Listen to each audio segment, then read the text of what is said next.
तो आज हम लोग बहुपद का इस दूसरे सेशन में घातों के आधार पर बहुपद का वर्गीकरण पढ़ेंगे। पिछले क्लास में हम लोग 3-4 टॉपिक देखे थे बहुपद से संबंधित। एक तो बहुपद को परिभाषित किए थे, दूसरा हम लोग पहचानने के लिए सीखे थे कि कौन बहुपद है और कौन बहुपद नहीं है। उसके बाद हम लोग बहुपद के घात की परिभाषा पढ़े थे कि बहुपद का घात क्या होता है, इसको कैसे पहचानेंगे। फिर जो तीसरा टॉपिक हुआ था इसके मानक रूप के बारे में पढ़े थे, और फिर हम लोग एक लास्ट टॉपिक पढ़ रहे थे बहुपद का वर्गीकरण। उसमें हम लोग पदों के आधार पर बहुपद का वर्गीकरण देखे थे, और आज हम लोग घातों के आधार पर बहुपद का वर्गीकरण पढ़ेंगे। तो जैसा कि आपको एक दिख रहा है कि रैखिक बहुपद, इसको एक घातीय बहुपद भी कहा जा सकता है कि वह बहुपद जिसके घातों की संख्या क्या हो, एक हो, जिसका घात क्या हो, एक, उसको हम लोग रैखिक बहुपद कहेंगे। यानी कि जिस बहुपद का घात क्या हो, एक। और बहुपद का घात कैसे पहचानते हैं कि अगर कोई भी व्यंजक दिया रहे, क्या व्यंजक, कोई भी व्यंजक दिया रहे तो उसमें चर राशि का जो चर होता है, चाहे x के रूप में होगा या y के रूप में होगा या z के रूप में होगा या t के रूप में होगा, यही सब हो सकता है। तो उसका जो सबसे अधिकतम घात होता है, सबसे ज्यादा पावर जो होता है, वही बहुपद का घात कहलाता है। तो उसी आधार पर इसको भी डिफाइन करेंगे। पूछ रहा है कि रैखिक बहुपद किसको कहेंगे, तो वह बहुपद जिसका मान क्या हो, जिसके घातों की संख्या क्या हो, एक हो, उसको हम लोग क्या कहेंगे, रैखिक बहुपद। तो जिस बहुपद का घात एक हो, लिखिएगा, जिस बहुपद का घात एक हो, क्या हो, एक हो, रैखिक बहुपद कहलाता है। कि जिस बहुपद का घात एक हो, रैखिक बहुपद कहलाता है। जैसे 2x + 1। बताइए इसमें जो चर राशि है वो क्या है, x है, और इसका जो मैक्सिमम पावर है वो क्या है, 1। इसलिए क्या, कौन सा बहुपद हो गया, रैखिक बहुपद। ये भी हो सकता है कि √3x + 1। ये भी हो सकता है कि 2/3 × x + 5। ये सब क्या हमारा रैखिक बहुपद है। कैसा बहुपद है, रैखिक बहुपद है। अब इसी में आगे देखेंगे हम लोग द्विघातीय बहुपद, जिसको क्वाड्रेटिक पॉलिनोमियल कहेंगे। द्विघाती बहुपद या द्विघातीय बहुपद, द्विघाती बहुपद, इसको कहता है क्वाड्रेटिक पॉलिनोमियल।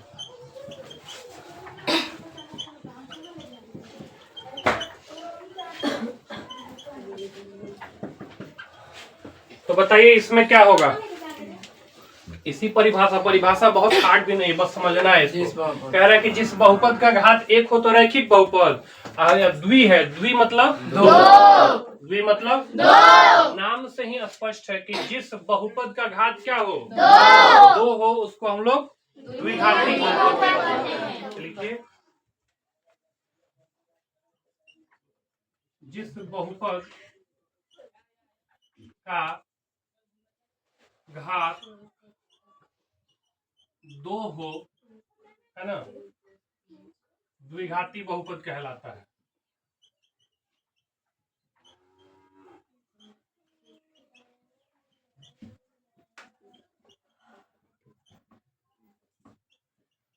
जिस बहुपद का घात दो हो क्या कहलाएगा, द्विघाती बहुपद। फॉर एग्जाम्पल, जैसे x² हो गया + 2x हो गया + 1 हो गया।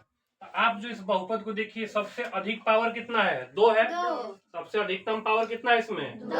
इसको कैसा बहुपद कहेंगे, द्विघाती बहुपद। द्विघाती बहुपद हो गया। और भी एग्जाम्पल हो सकता है, जैसे 2s² है ना, -4s -2s नहीं लीजिए,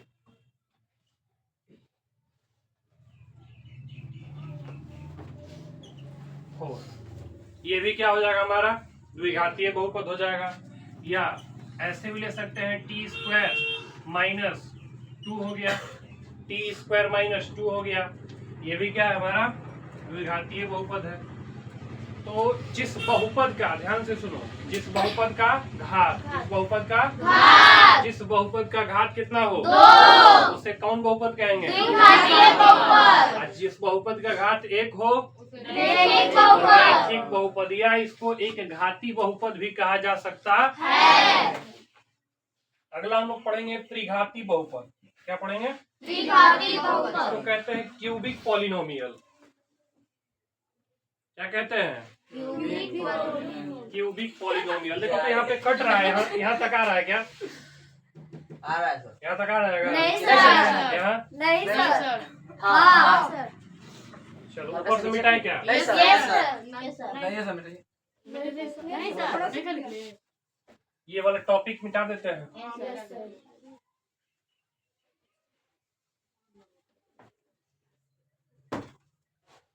तीसरा नंबर हम लोग पढ़ेंगे त्रिघाती बहुपद। क्या पढ़ेंगे?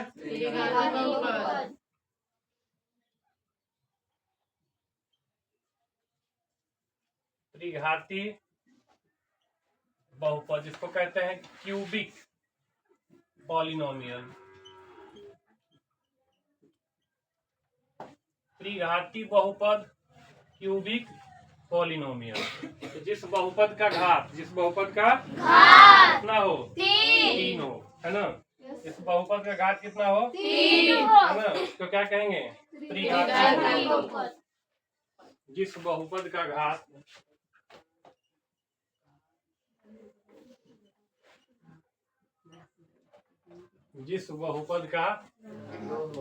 घात 3 हो त्रिघाती बहुपद कहलाता है। त्रिघाती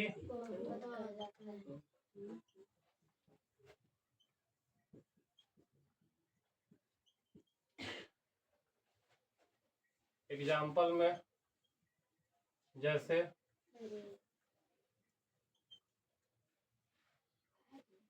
x cube plus 5x square plus 3x plus 2, ये सब हो सकता है ना? टी क्यूब माइनस 3 भी ऐसे करके भी रह सकता है। तो इसमें जो है अधिकतम घात कितना है? 3 है। अधिकतम घात कितना है? 3। इसलिए इसको कैसा बहुपद कहेंगे?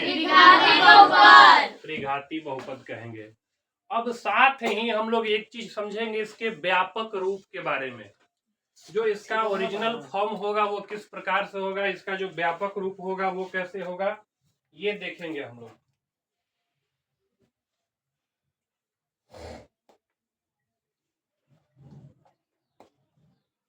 तो देखिए रैखिक बहुपद का जो व्यापक रूप होगा ऐसे लिखिएगा ax प्लस b। इसका व्यापक रूप क्या होगा? ax plus b। a और b की जगह कोई भी वास्तविक संख्या हो सकता है। कंडीशन ये रहेगा कि a का मान सिर्फ 0 नहीं होना चाहिए, क्योंकि अगर ये 0 हो जाएगा तो इसके अस्तित्व को समाप्त कर देगा कि ये रैखिक बहुपद है। बहुपद तो होगा लेकिन ये रैखिक बहुपद नहीं होगा। इसलिए कंडीशन यहाँ पे रहता है कि a का मान क्या नहीं होना चाहिए? 0। बाकी a और b कोई भी वास्तविक संख्या हो सकता है, बशर्ते a 0 नहीं होना चाहिए।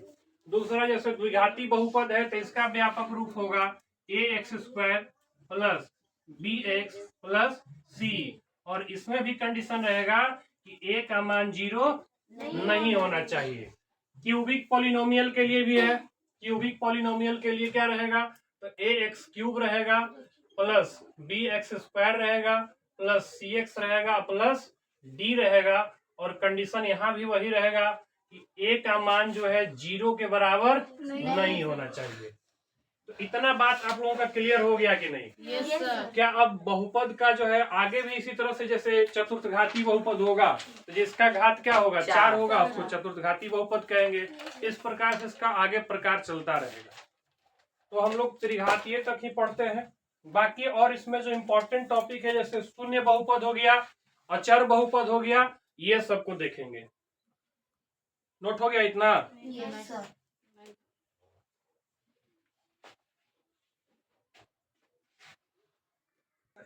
Somebody to school. हो गया सर। अब हम लोग पढ़ेंगे शून्य बहुपद। क्या पढ़ेंगे? शून्य बहुपद। दो स्पेशल केसेस का पढ़ा देते हैं, एक शून्य बहुपद पढ़ाएंगे और एक अचर बहुपद पढ़ाएंगे, ठीक है? Yes, sir. तो शून्य बहुपद जिसको हम लोग जीरो पॉलिनोमियल कहते हैं। क्या कहते हैं? Zero polynomial.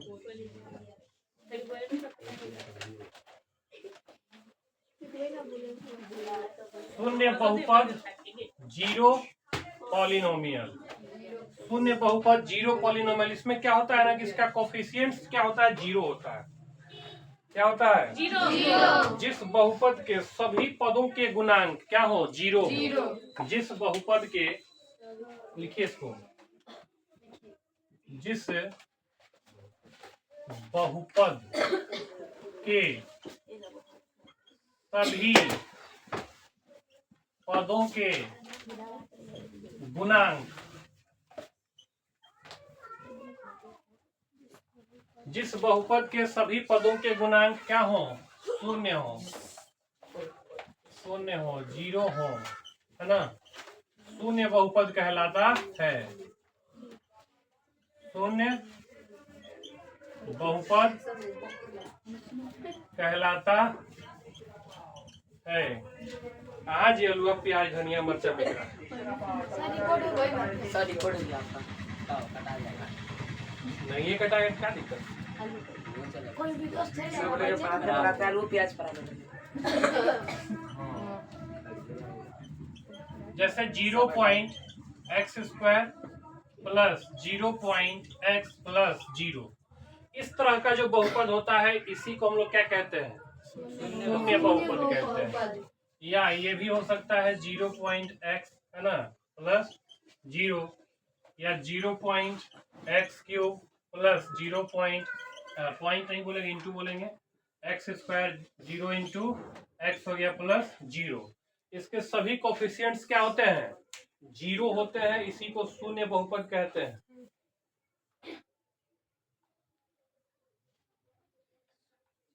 और यहाँ याद रखिएगा, स्टार में एक बात लिख लीजिए कि इसके घात की अगर हम बात करें तो इसका घात परिभाषित नहीं है। क्यों भाई नहीं है? क्योंकि जीरो से गुना होगा तो ये क्या हो जाएगा? जीरो होगा।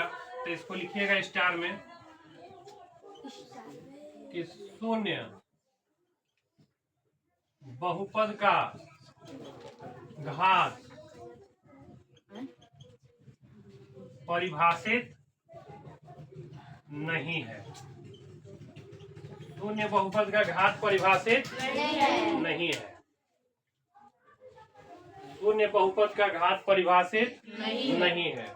अब एक पढ़ेंगे हम लोग अचर बहुपद। क्या पढ़ेंगे? अचर बहुपद। जिसको कांस्टेंट पॉलिनोमियल कहा जाएगा।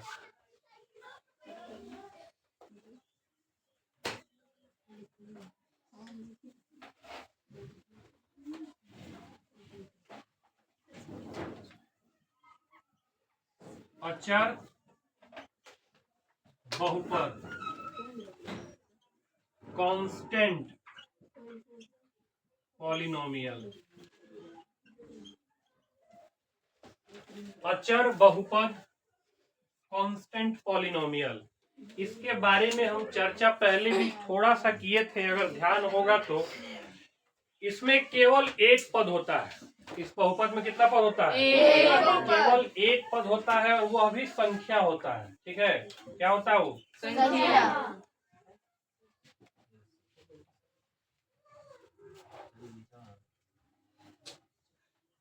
तो लिखिएगा इसका परिभाषा, नीचे तक आ रहा है ना? है? वह बहुपद जिसमें केवल एक पद हो, जिसमें केवल एक पद हो और वह भी अचर हो। क्या हो? अचर हो। अचर मतलब कोई भी संख्या हो सकता है, 1 2 3 4 5, है ना। अचर हो, अचर हो, लेकिन एक चीज याद रखिएगा, शून्य को छोड़कर। शून्य को छोड़कर। शून्य को छोड़कर अचर बहुपद कहलाता है। अचर बहुपद आ रहा है ना जी। एग्जाम्पल की अगर हम बात करें तो इसमें कोई भी संख्या आप ले सकते हैं एक्सेप्ट जीरो, जीरो को छोड़ करके, जीरो को छोड़ करके आप ये सब संख्या ले सकते हैं। ऊपर एग्जाम्पल लिख दें इसका, नीचे नहीं आ रहा है क्या? नहीं सर। बिल्कुल कट रहा है, देखो तो नहीं सर। यहाँ जाएगा। Yes sir. जैसे दो, बताइए दो एक बहुपद है कि नहीं? बिल्कुल है। और ये कैसा बहुपद है? अचर बहुपद। अगर हम इसके घात की बात करें तो आप बता सकते हैं क्या होगा? घात सर जीरो। जीरो होगा, क्योंकि हम दो को लिख सकते हैं 2 गुना 1। वैसे यहाँ तो कट रहा होगा, यहाँ देखो तो आ रहा है क्या?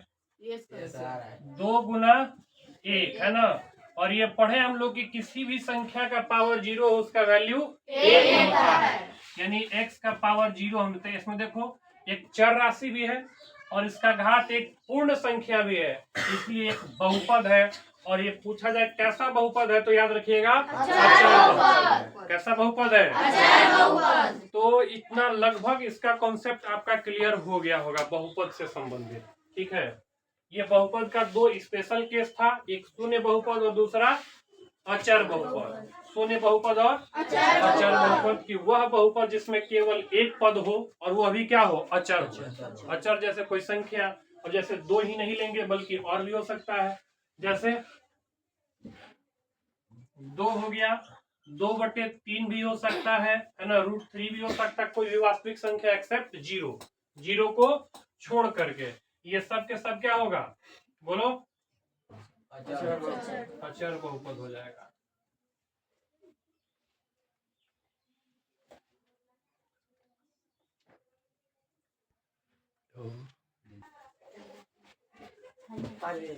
आ गया? Yes sir.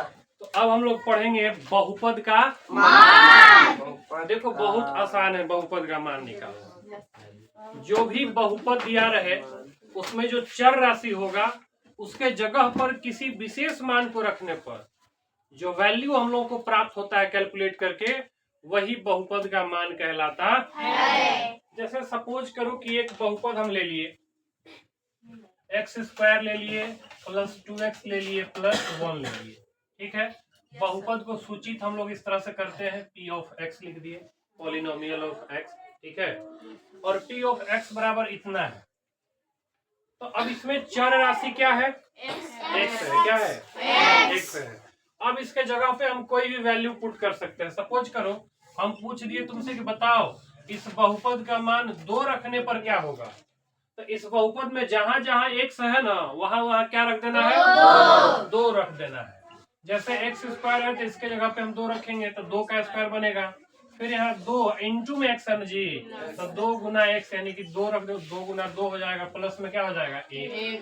2 का स्क्वायर 2 दूनी 4, प्लस यहाँ 2 दूनी 4, प्लस में क्या हो गया?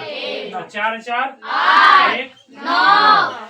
तो देखो 2 रखने पर है ना, जो बहुपद है हमारा, इसमें मौजूद चर में 2 का अगर हम मान रख रहे हैं तो जो बहुपद का मान है वो कितना हो रहा है? 9 हो रहा है। तो यही बहुपद का क्या हो गया? मान हो गया। इसी में एक और टॉपिक पढ़ेंगे हम लोग, बहुपद का शून्य। क्या पढ़ेंगे? बहुपद का शून्य। उसमें होगा कि वह मान, कौन मान? वह मान जो बहुपद में रखने पर इसके मान को 0 कर दे। क्या कर दे? 0। वो बहुपद का शून्य कहलाता है। विशेष रूप से हम लोग बहुपद के शून्य में क्लास 10th में भी पढ़ेंगे, इसमें तो पढ़ना ही है, 10th में भी पढ़ेंगे। तो फिलहाल बहुपद के मान को तो ये तो आप लोग समझ गए कि बहुपद का मान किसको कहेंगे? जरूरी नहीं है इसमें कि 0 आए। 0 किसमें जरूरी है? शून्यक में। यहाँ पे कोई भी वैल्यू आ रहा है तो वो बहुपद का मान कहलाएगा, है ना।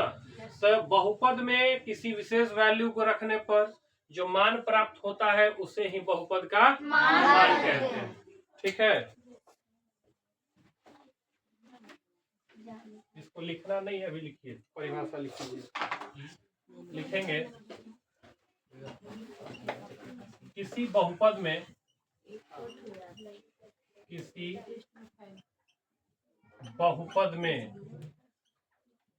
मौजूद चरों में कोई विशेष मान रखने पर, कोई विशेष मान रखने पर जो मान प्राप्त होता है, रखने पर जो मान प्राप्त होता है बहुपद का मान कहलाता है। बहुपद का है मान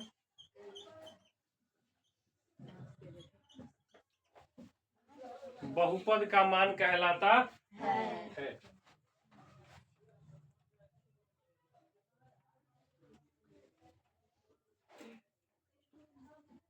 जैसे कह रहा है कि यदि x बराबर 2 हो तो x क्यूब है ना -4x + 3 का मान क्या होगा, इस बहुपद पर मान क्या होगा। x बराबर अगर 2 रखेंगे तो इस बहुपद का मान क्या होगा, बताओ। बताइए बना करके। तो आप लोग क्या कीजिएगा, जो पॉलिनोमियल है तो इसको मान लेंगे p ऑफ x, जो कि x के फॉर्म में है। पॉलिनोमियल कितना दिया है, ध्यान से देखो। कलम हटाओ, बंद करो, कलम लिखो, बंद करो, हो गया। फिर से देखिए, p ऑफ x, ये पॉलिनोमियल कितना है, x क्यूब है, -4x है और प्लस में 3। अब बोला है कि x बराबर 2 पर, x बराबर 2 पर का मान क्या होगा, इसका मान क्या होगा, है ना। तो जहां जहां x है, जहां जहां x है, अरे जहां जहां x है वहां क्या पुट कर देंगे, 2 पुट कर देंगे। तो यहाँ पे आप 2 रख दीजिए, तो होगा 2 का क्यूब, है ना, 4 गुना 2 + 3। तो देखो 2 का क्यूब करेंगे कितना होगा, वेरी गुड, 8 हो जाएगा। -4 दूनी कितना हो गया, प्लस में क्या हो गया, देखो सेम प्लस माइनस में तो कहानी खत्म हो गया। 8 में 8 गया 0, और 0 प्लस क्या हो जाएगा 3, यानी कुल मिला के कितना आ गया 3। यानी इस बहुपद में जब हम x बराबर 2 रखे तो इसका मान कितना आ गया 3। इसी को बहुपद का मान कहते हैं। चलिए नोट कीजिए जल्दी से। तुम लोग बताओ, स्टॉप भी नहीं कर